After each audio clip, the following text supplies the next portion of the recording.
Muito bem, esse é o Oriente. Nós estamos falando sobre agressividade, mas modéstia as favas de uma maneira muito agradável. Muito obrigado pela presença de vocês, do padre, né, padre? Dando Exato. essa ponderação da espiritualidade, Claro. para que a gente possa crescer.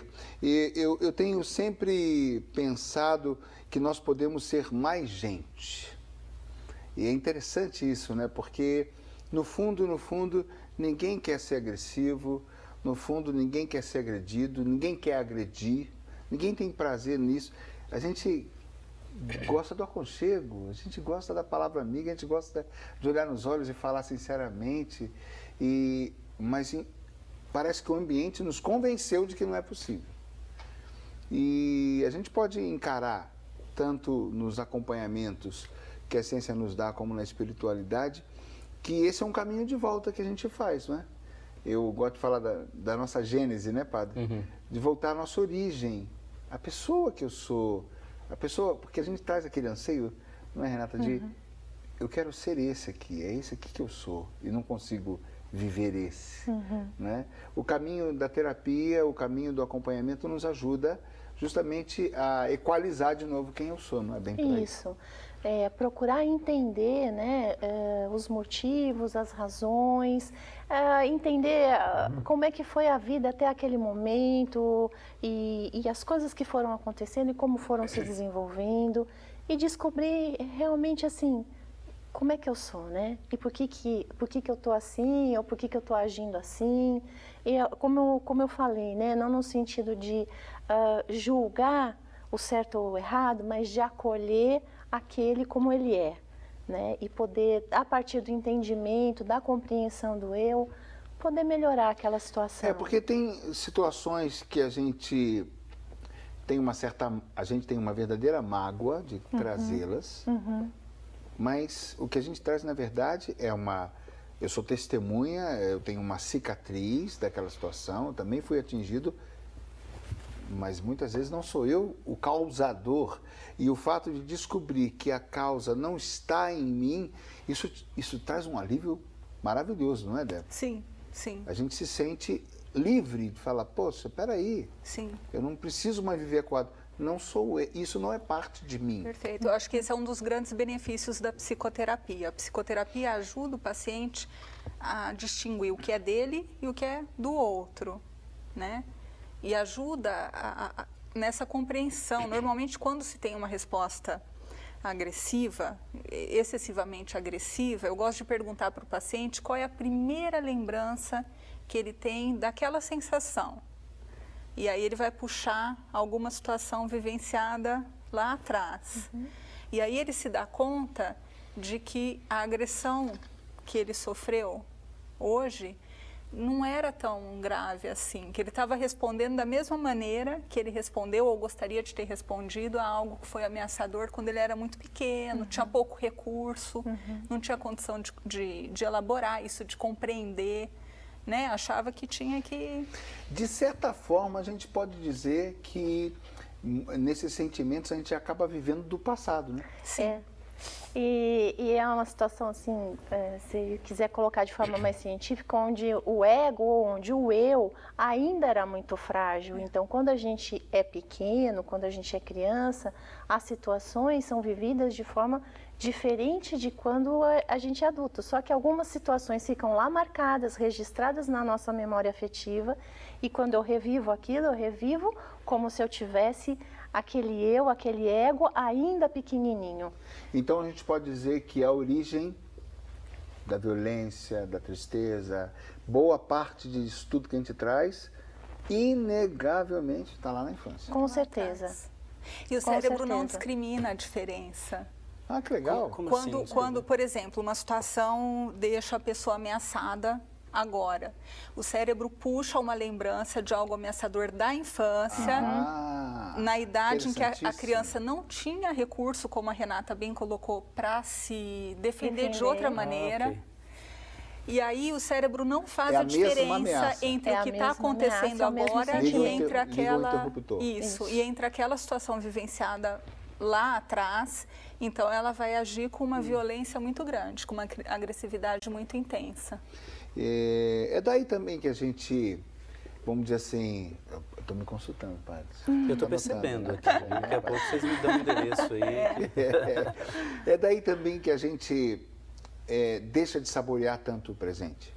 Sim. Com certeza. Porque a nossa vida passa a ser, a nossa referência é aquela. Existe uma não frase que eu gosto muito do Mário Quintana, que é assim, Opa. não Gosto importa que a tenham demolido, a gente continua vivendo na velha casa em que nasceu. Né?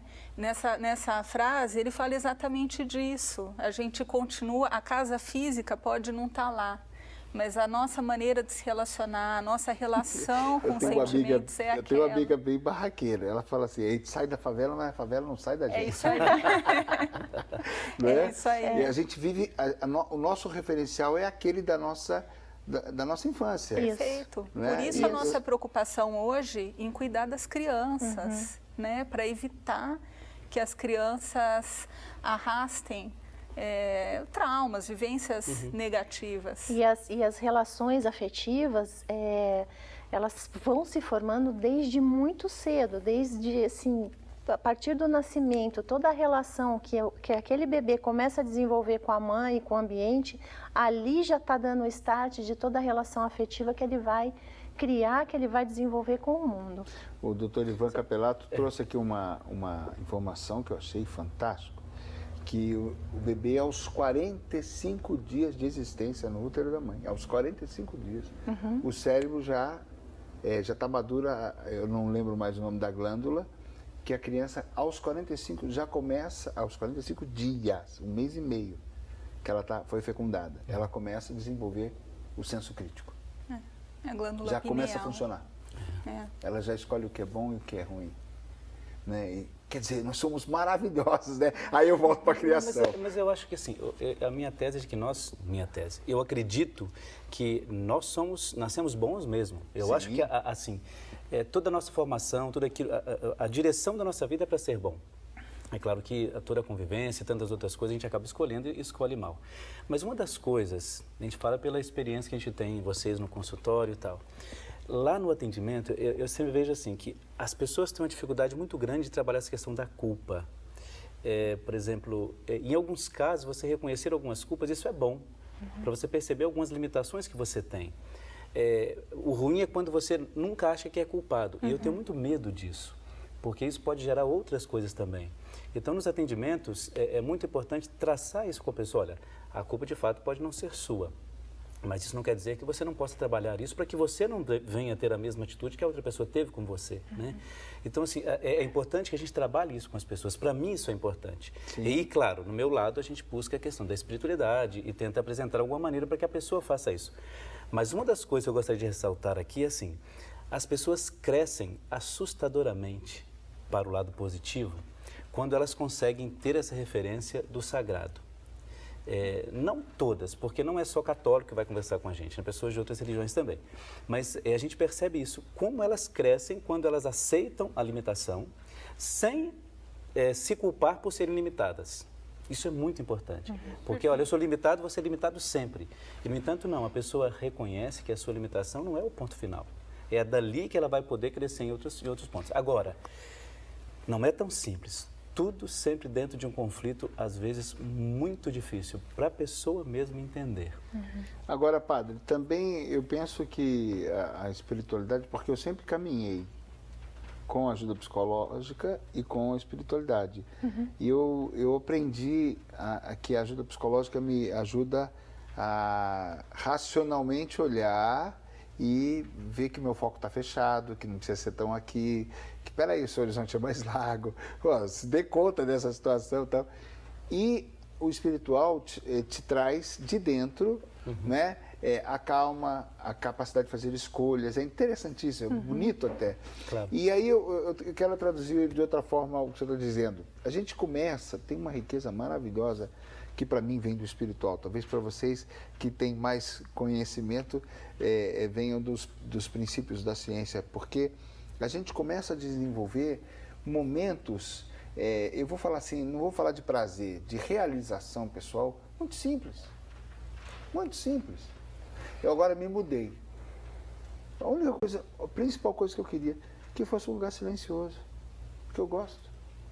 Eu sou uma pessoa que eu gosto de refletir, eu gosto de ficar em silêncio, eu gosto de rezar na varanda, olhando a natureza. Eu não estava nem preocupado se era grande, se era pequeno, se podia ser até no centro, e era no centro da cidade, mas eu queria que fosse. E foi. Eu peguei o apartamento de fundos e é silencioso. Então a gente começa a ter a nossa maneira de lidar confortavelmente com nossas limitações, nossas cicatrizes desse caminho, né? Isso é gostoso quando você já começa a ter uma habilidade para lidar com as coisas, quando você começa a perceber seus limites, porque eu não sei, Renata, eu não sei se a gente chega a ficar 100% curado. Eu creio que a gente vai carregar essas cicatrizes, né? Com certeza. Tem um teórico dentro da psicologia, chama Winnicott, e ele fala vários estágios de desenvolvimento, e o último dele é a independência relativa, sempre, até o fim da vida. Então, assim, a gente está sempre em desenvolvimento, a gente está sempre buscando isso, sempre melhorando, né? É sempre a busca de... Senão perde a graça, né? Perde Se a gente graça. chegar Não, nesse nós somos ponto. maravilhosos, que a gente está sempre encontrando um caminho novo para dar novos passos. Para aprender, para crescer. Isso é prazeroso. A minha sogra, né, mora comigo, e antes de mais nada deixar claro para os telespectadores que é uma alegria, viu? É uma mãe que eu tenho, não é demagogia não, mas ela estava aflita, a gente estava num lugar bem isolado demais, e ela não tinha, pela idade, 80 e tantos anos, ela não tinha físico para ir muito longe, não tinha coisas perto. Agora a gente veio mais para o centro da cidade, ela está tão feliz, que às vezes a pessoa não sabe...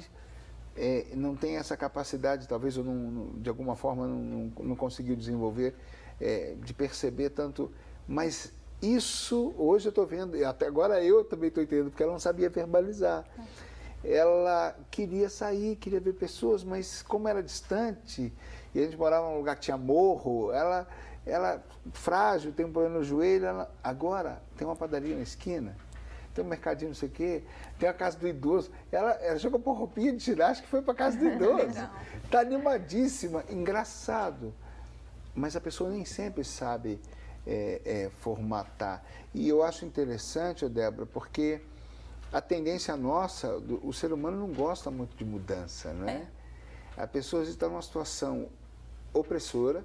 Eu conheço pessoas que vivem hoje por causa de situação de dívida ou de saúde, e com muito pouco. Uma mudança de casa, de ambiente, morar diferente, já ia entrar ar novo, né? Perfeito. Mas a pessoa vai. Ela vai repetindo. Existe um medo de mudança até quando se sabe que a mudança é para melhor. Né? Eu tinha uma paciente que tinha uma transportadora de mudança. E ela sempre me falava isso. Eu não consigo entender. Eu fiz a mudança de uma família, de uma casinha super simples, pequena, para uma mansão, uma casa maravilhosa, e estava todo mundo chorando. Né? É isso aí, dá medo. E como é que será que vai ser esse novo?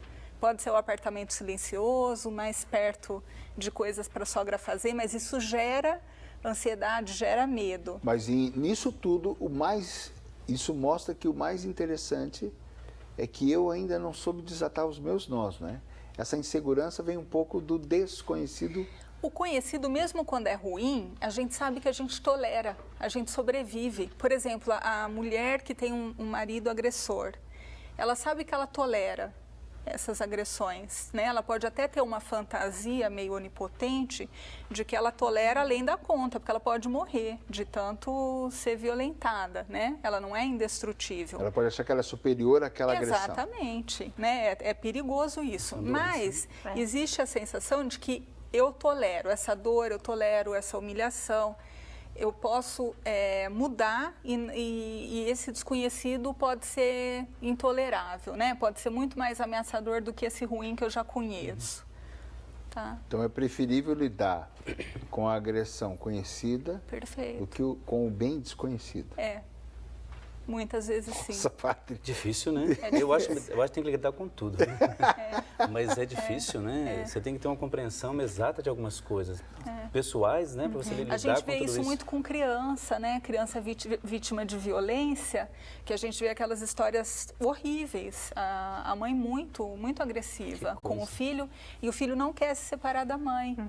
Né? Aquela mãe, ela dá segurança para o filho, é a mãe que ele conhece. É a referência. E aí a gente fala, mas ela não cuida, nunca alimentou adequadamente, nunca cuidou, não isso se não gera preocupa. uma doença alguma na criança? Alguma Sim, então desordem existe toda uma Com preocupação, existe atuação aí do Conselho Tutelar em separar, né, a criança. O que eu estou percebendo assim é que a pessoa se sente insegura pela violência sofrida, mas ao mesmo tempo é segura aquela violência porque ela já conhece até onde vai. Ela já conhece. Então, ao mesmo tempo que ela quer sair, ela não consegue, ela não...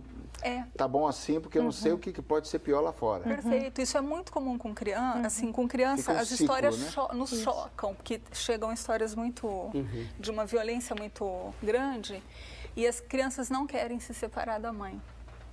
Agora, eu gosto de ver, padre, seus comentários, porque eu penso que o senhor tem um senso bem prático. A minha esposa também é bem assim, ela desdramatiza as coisas. Aí o senhor acabou de citar isso aí, eu lembrei das vezes que eu vejo quando o senhor comentando. A gente tem que conviver com tudo.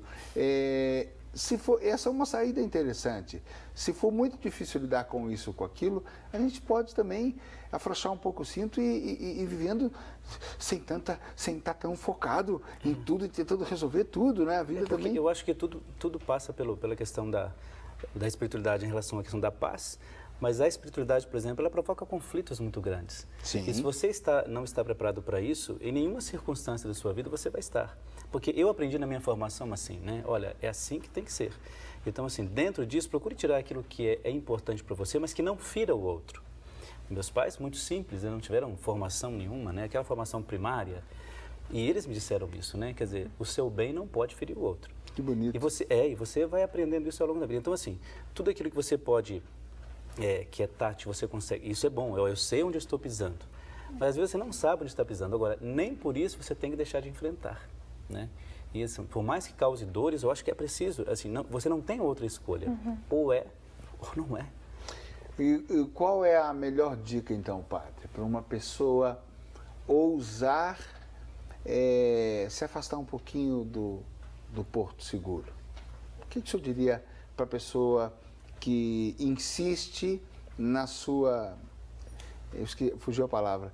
Ela se sente tão insegura que ela é dependente até daquele porto seguro, né? Um pouco, eu estou falando subliminarmente, assim, né? Mas vamos falar assim, a pessoa que não tem coragem de mudar de casa, não tem coragem de mudar talvez de trabalho, não tem coragem de começar a se dizer um pouco mais, às vezes um pouquinho. Qual é a melhor dica para uma pessoa? Então, é complicado dar dicas assim, mas eu acho assim, é muito importante você sempre avaliar aquilo que está ao seu redor, mas nunca deixar de tomar atitude diante disso. Mesmo que você sofra... Nunca deixar de tomar atitude, eu acho. Ainda que seja pequena. Ainda que seja a mínima atitude. Por exemplo, bem rapidamente, alguém vem conversar com a gente no atendimento. Então eu digo assim, olha, não faça promessas, faça propósitos. Agora, dentro desses propósitos, você comece a eliminar o tempo que você tem condições de exercer isso ou de cumprir isto. Olha, eu não consigo ficar sem comer tal coisa durante 2 dias, mas eu consigo ficar meio-dia. Então, válido. Por exemplo, a pessoa que reza. Olha, padre, eu rezei, mas acontece que eu dormi. Então, quer dizer, que eu perdi, eu tive que voltar a rezar tudo de novo. Claro que não precisa. Claro que não precisa. A intensidade com que você faz é o que determina como foi a sua oração. Né? Eu posso rezar 3 terços no dia e não ter validade. Não, validade tem. Eu digo que se para mim, eu posso ir, agora eu não fiz bem. Fez. Então, assim, mínimo que seja, mas é importante que você tenha atitude. Eu acredito nisso. A minha formação foi assim e até hoje, nessa pouca idade, tem funcionado muito bem. Não posso reclamar, de fato. Gostei da humildade, viu? Mas é verdade. Mas é verdade. Se você não acreditar naquilo que você faz, ninguém vai acreditar como você. E eu aprendi porque eu já fiz terapia e sei como funciona isso. Não, é interessante isso, porque quando você começa a dar pequenos passos e ter paciência, se exercitando a se contentar com os pequenos passos, você vai vendo que funciona com o tempo. Funciona é o muito tempo, bem, é o funciona tempo, muito não bem. tem jeito. Bom, esse é o Orientes, graças a Deus. Que beleza, estou apaixonado pelo programa. Estamos falando sobre agressividade, mas com muita dica para você que quer reagir e dar passos. Fique com essa dica maravilhosa do padre. No próximo bloco a gente vai dar os e-mails das duas profissionais, aí vocês, né, chamem elas, perguntem, questionem. O padre também não vai escapar não, o seu e-mail também vai pro ar, viu, padre? A gente está por aqui. Está por aqui, né? A gente vai para o intervalo e voltamos já já.